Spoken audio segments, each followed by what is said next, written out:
Hello and welcome to the Groove Allotment. Now, I'm sat in my studio today and I am surrounded by these things. What am I talking about? I'm talking about high pass filters. They're everywhere. Let's just have a look around. The Avalon has one over here. Both channels of the Phoenix Audio has a high pass filter. The TLA has high pass filters. They're on the Distressors. These microphones here both have high pass filters. Let's have a look in the box. This Waves SSL has a high pass filter, and surprise surprise, this Neve plugin also has a high pass filter. If they're that common, they're probably quite important, and yes, they are very important. So I'm going to run through a load of different reasons as to when and why and how we use a high pass filter. Before we continue, I just want to explain, in case anyone is listening and thinking, what's a high pass filter? What is this guy on about? So let me just show you. Here we have a plugin, HEQ by Waves, which has various emulations of different famous EQs. And I'm going to turn the high pass filter on, and we can see exactly what it's doing. It's filtering out the audio frequencies below a set threshold and leaving in the rest. It's a bit like a water filter. You use a water filter to get rid of impurities, stuff you don't want. Well, we're going to use a high pass filter in the same way. It's going to get rid of low frequencies that we don't want and keep high frequencies, the rest that we do want. One little thing to note is not all high pass filters sound the same. Let me just show you again. So this current shape we can see on the graph is based on what's called UK Vintage 1, which I suspect is probably based on a Neve 1073 high pass filter. Let's change it to UK Modern, which I guess is an SSL, and you can see the shape changes. Now that means it's going to sound different. So what one high pass filter that might work well on one source, something else might sound better. So experiment, learn your plugins, learn your outboard, and learn what sounds best. Not all high pass filters sound the same. So let's delve into the session. So I made a quick session yesterday, nothing too complicated, and I have set myself a rule. The only type of EQ I'm going to use is a high pass filter. So the results you hear are entirely down to the high pass filter. That's it. So let's have a quick listen. So all the EQs are turned off. This bottom line here, the ones in dark blue, are all bypassed. And let's have a listen.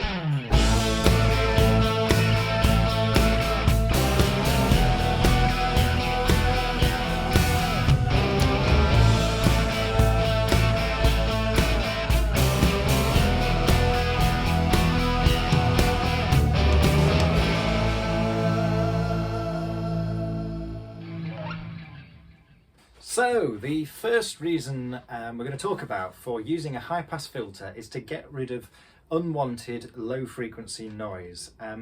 First up, we're going to talk about vibrations. Now, low frequency vibrations are really difficult to stop. You've probably been sat in a room at some point in your life and a lorry has driven past on a road nearby, and you hear this low frequency rumble. It is really, really difficult to stop low frequencies, and this can leak into your recording. We're not just talking about lorries, or if you live near a railway station, or the London Underground, or the trams in Manchester or Sheffield or whatever.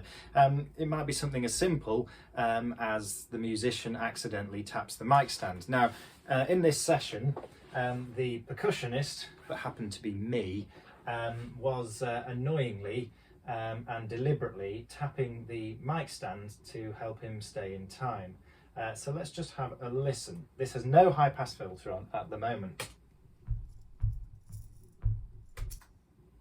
So let's see how a high pass filter can help us. So here we have isotope neutron open, which has a good spectrograph. So let's have a look at what's going on.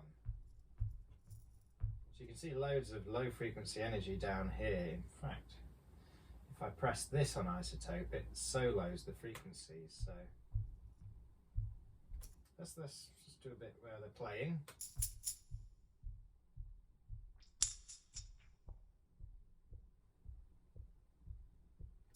set it quite high because we can hear there's no tambourine.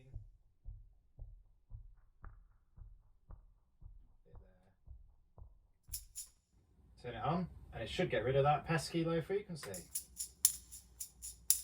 Off, on.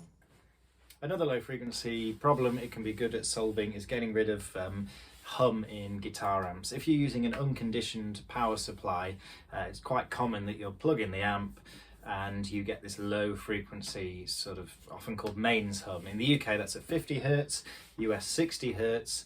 And yeah, you can use a high pass filter to get rid of that problem without affecting the guitar. So another good use for a high pass filter is to counter what is called the proximity effect. This is an acoustic effect that happens on directional microphones, so cardioid, hypercardioid, figure of 8 and everything in between.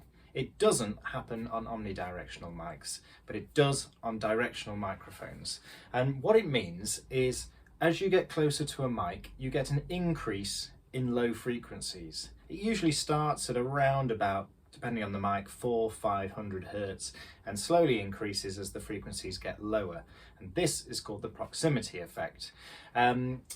Interestingly, this is the reason why high-pass filters were first added to microphones, not to get rid of the vibrations. That was just a useful side effect as well. But for example, the Neumann U87 actually has a high-pass filter that starts at, I think, around about 500 Hertz, which is very useful to know, because if you turn it on something like a floor tom, thinking it's just going to control some low-end rumble, it's not. It's going to completely take out a lot of the useful low end that you want. So very important to know your equipment and what it is and isn't doing. But here's an example. I recorded this on a Shure Beta 58, which is a hypercardioid microphone. I've done it at eating the mic right up at the grill, at 3 inches from the mic, about 6 inches from the mic, and you'll be able to hear that the low end sort of disappears as we get further away. So let's have a listen. At the grill of the mic, 3 inches from the mic, 6 inches from the mic. Okay, so you can hear the low end reducing as we get further away. So here's neutron. We've got a high pass filter set at 300 Hertz, 6 decibel per octave. So quite a shallow filter. We don't, 48. We're going to lose all the low end fundamentals, which we don't want. We just want to control that build up. So let's have a listen without. At the grill of the mic. And with. At the grill of the mic. At the grill of the mic. So it does sound a lot more balanced. I'd probably pull it down a little bit. At the grill of the mic. At the grill of the mic. So there you go. There's another use for a high pass filter. So leakage can sometimes be a problem when recording, especially in the low frequencies, because low frequencies go left, right and centre and get everywhere. It can be a problem if you're recording something like drums, or if you're recording a live gig, or more than one musician all in the same room. And a high pass filter can go some way to helping sort some of these issues out. So let's have a listen to this hi-hat. First of all, without the high pass filter.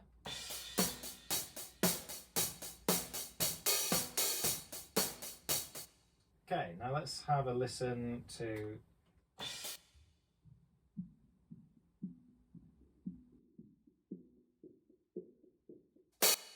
As you can hear, we're hearing a lot of stuff that isn't hi-hat, so we can get rid of a lot of that.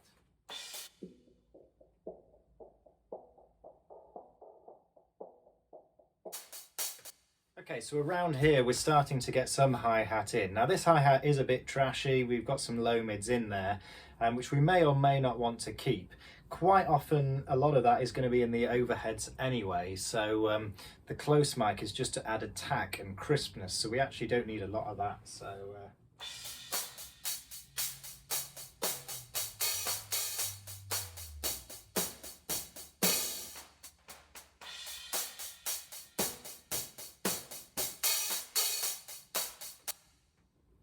So there you go, we've used a high pass filter to reduce the effect of leakage. One quick thing to note though is a lot of people make a big mistake when mixing drums, and this is to try and get rid of all the leakage they possibly can.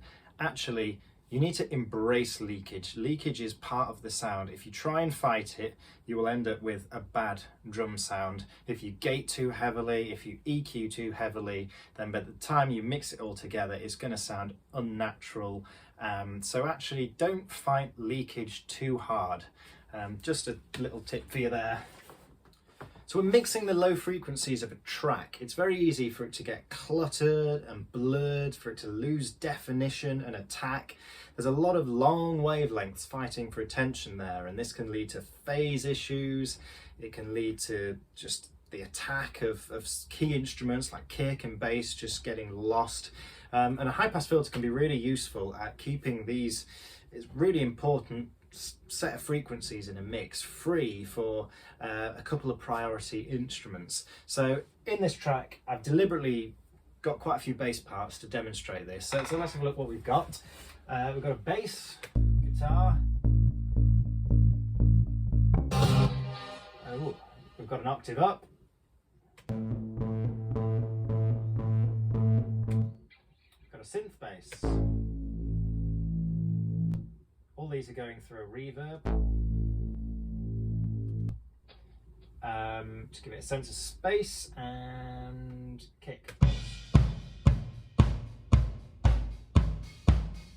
So let's put them all on. Let's have a listen.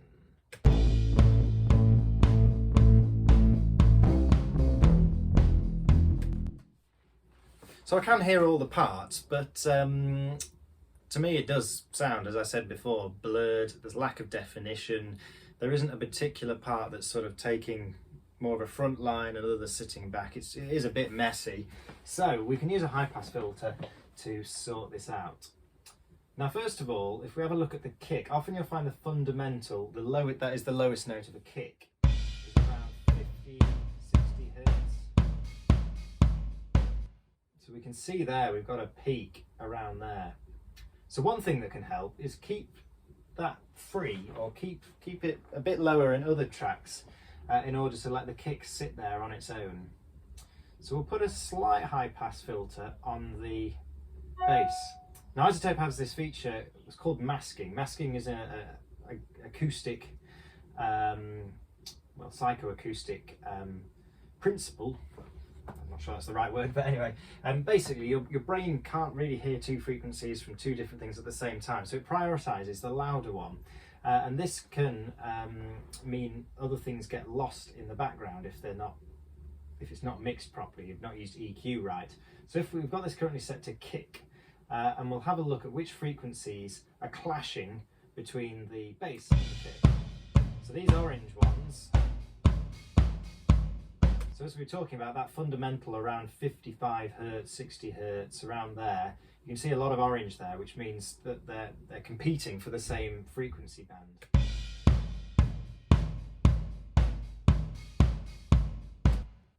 So I've set the high pass there to 62, which just allows it to tail off and leave room for the kick.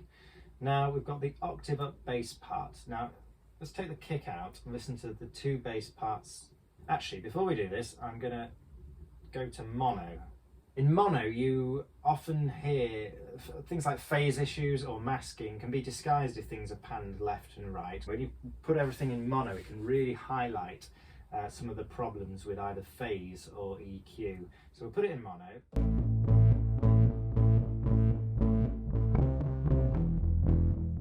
So yeah, there's a lot of mud in that low end. So if we put a high pass on, let's first of all take it right down. So we can see there's masking there with the kick. Now if we change this to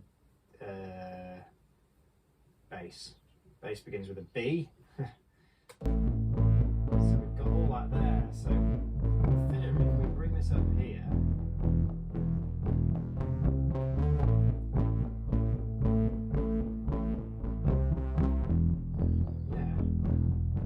so that definitely separates the two bass parts apart. We're starting to hear, once the high pass is on, we've got one that's clearly, hello, I'm up here doing an octave up kind of thing, and hello, I'm down here being the kick-ass bass. So let's just listen to it on its own. Make sure it sounds good on its own as well.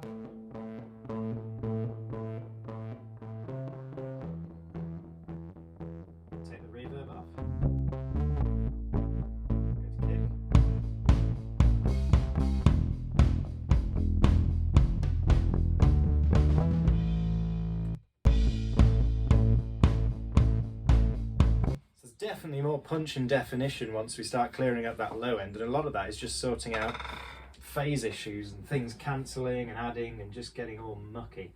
Now the synth bass. Take them off.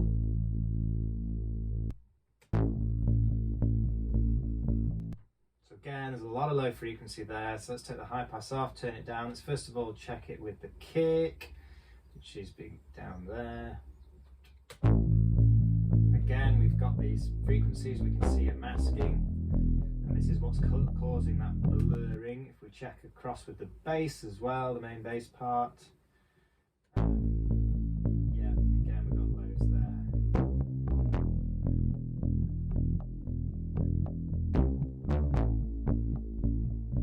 Now obviously how you use the high end depends on what you want with the mix. For example, you might want a synth bass to do that really low, hit you in the gut kind of thing, and you might want the actual bass guitar to do a more melodic kind of punchy thing. In this, the synth has quite a strong sort of attack filter kind of filter attack going on, which I think cuts through the higher mids quite nicely. So I'm going to use it for that.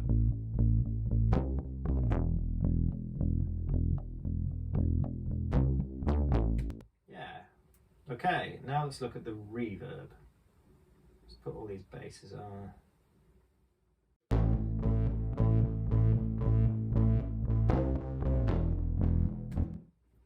Putting a high pass on the reverb kind of does two things, because obviously the reverb, there's a lot of stereo information, so by putting the high pass frequency on, it does focus the low end down the middle and takes it away from the side, which can make it sound a lot more focused.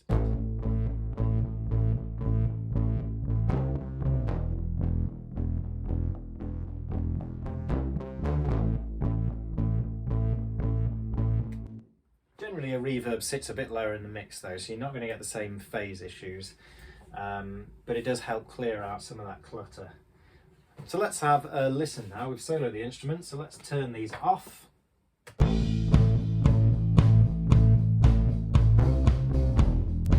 that's without the high pass filters. Now let's put them on.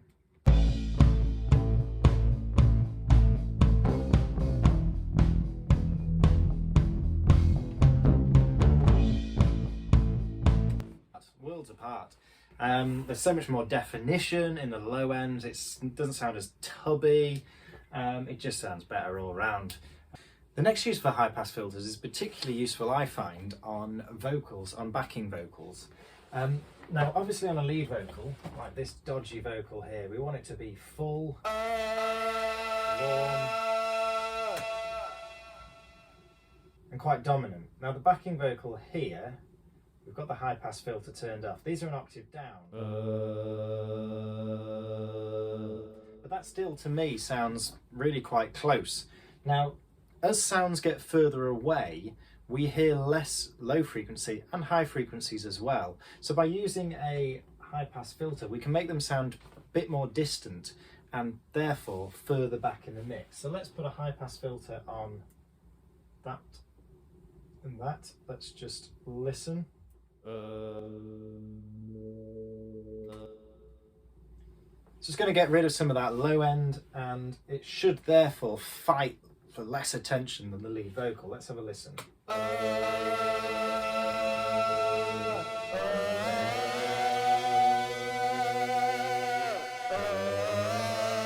off. That's on. Definitely the lead vocal is a lot more forward when they're on. Just a note, we are still listening in mono, because as I mentioned earlier, a lot of these clashes in frequencies are a lot more obvious when you listen in mono than when you listen in stereo. Whilst we're on vocals, we can also make these sound more distant and more feminine. So this is my falsetto. Let's just turn that off.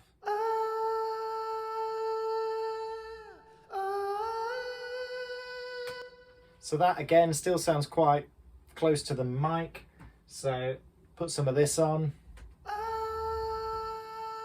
Not only does it sound more airy and clear, but it also sounds a bit more distant. So let's listen to all the vocals with the high pass off.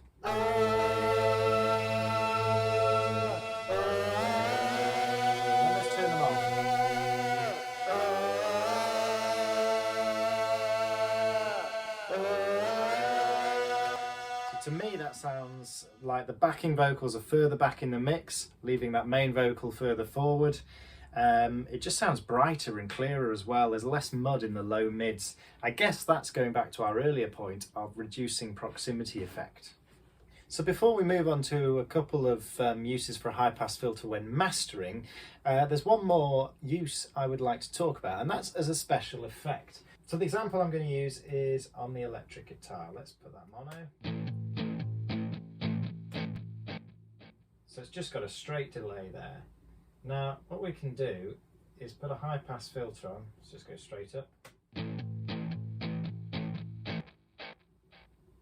And it sounds cool, sounds good. I like it in this song. So I'm going to copy that across to the other one. Let's listen to these.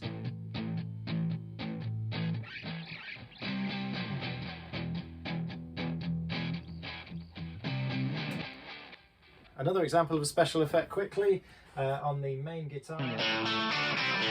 We can sort of create a high pass kind of envelope filter auto wah kind of thing.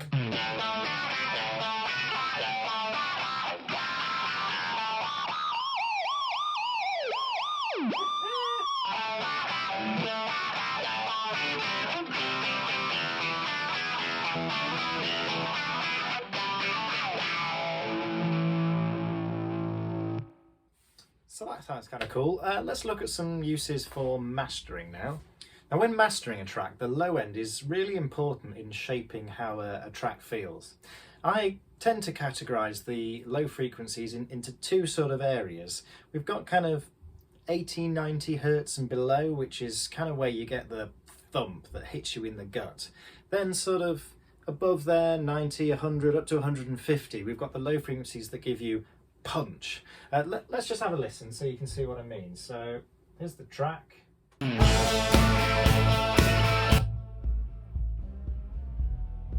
down here, got the thump, and then as we move up,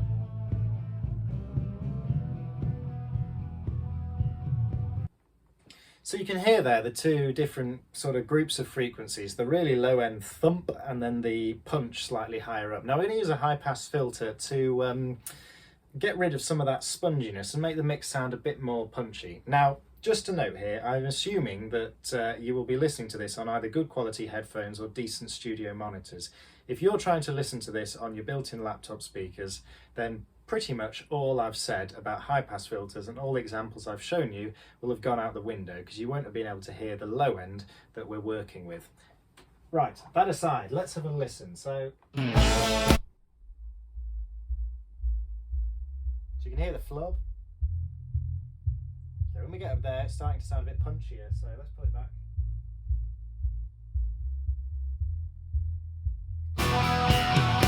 Okay, so we set a high pass at 75 here. It's probably a little bit higher than I may set it if I was, but I'm just to give you an example.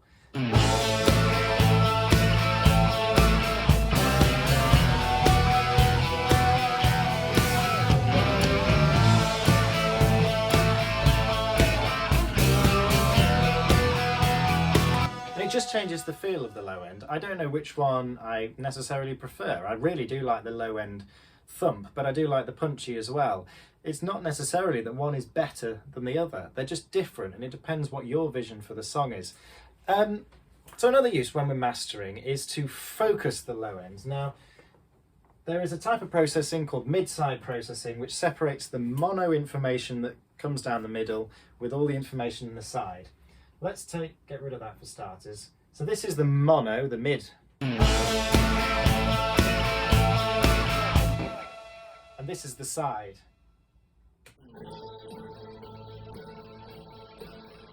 So for example, I've panned the backing vocals, those octave ups where I'm trying to sound like a woman, hard left and hard right. So you can hear a lot of that in the sides, but none of that in the middle.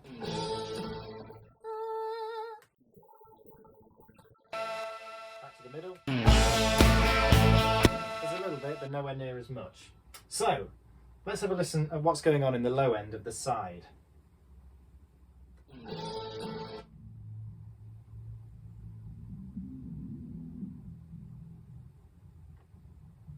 So there's that spongy bass we were talking about. Now this might be really good for this track, because we want it to sound a bit punchy, but we don't want to lose all that low end thump. So let's put a high pass filter on.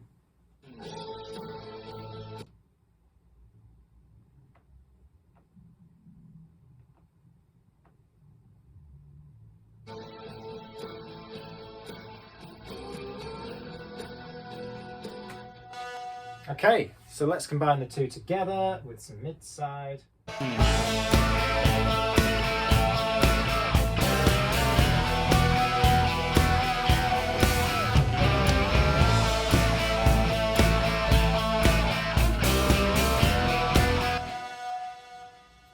Okay, so it is very subtle, but it just focuses those low frequencies from, instead of being wide, so just down the middle, which makes things sound just a little bit tighter and punchier. So the last thing we're going to do is listen to the track before and after. So the first half of the track is going to be with no high pass filtering whatsoever.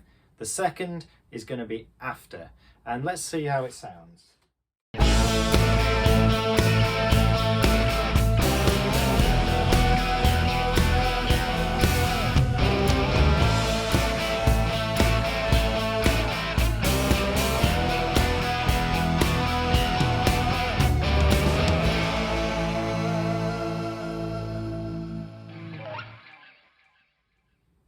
So I could hear quite a big difference between the two halves.